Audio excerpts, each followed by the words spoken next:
Teman-teman, apa kabar? Ketemu lagi. Dalam kesempatan kali ini, bukan kesempatan kopi, kopinya nggak ada. Padahal udah sore sih, udah jam 3 nih belum ngopi nih. Nanti di habis ini kita ngopi.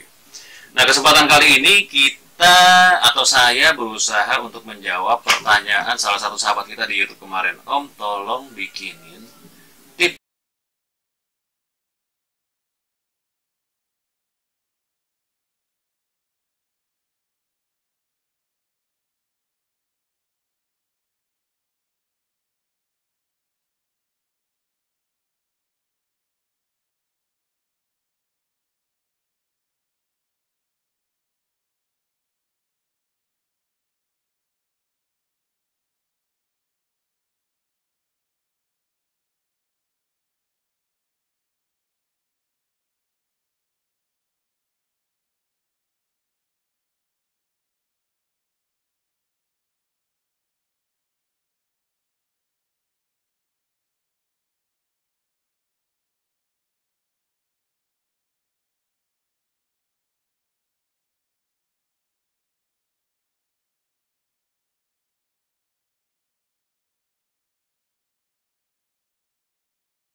jadi di majuin mundur ya, seperti ini nih. Kalau mau lebih bagus lagi, kita harus buka trigger. Housingnya dibuka di bagian depan, ada dua buah baut depan dan belakang.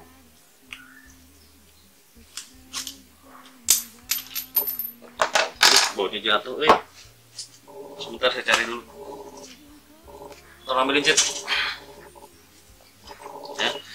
Nah, di bagian sini ini bisa juga hammernya dilumasi dari sini. Ini disemprot lagi. Oke. Secukupnya aja. Sambil digerak-gerakin.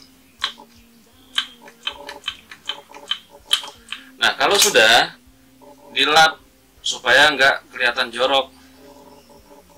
Terus mana lagi yang harus dilumasi? Bagian ini, pendorong mimis. Caranya gimana? Sama, buka seperti ini, semprot. semprot di bagian axle-nya juga.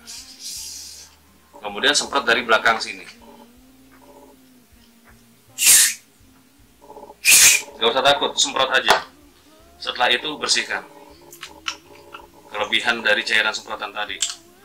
Nah, sambil didorong-dorong seperti ini. Oke, kalau sudah, ini dilap.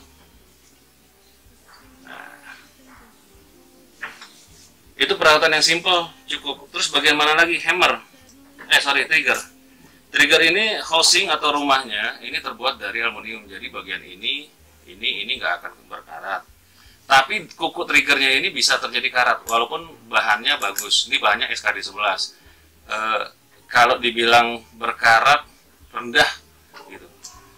Kemungkinan besarnya akan lama lah kalau berkarat pun nggak sampai tingkat kerusakan korosinya itu tinggi karena bahannya memang bagus. Nah, ini disemprot aja. Nah, kalau mau bagus lagi, ini ada 3 lubang. Kelihatan nggak? Ini dibuka, dicabut, terus dilumasin. Gitu. Ini dibuka, lalu dilumasin dari sini. Set, gitu. Setelah selesai, dibersihkan supaya tidak terlalu kotor. Oke, pasang lagi.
Sampai ketemu, saya mau ngopi dulu.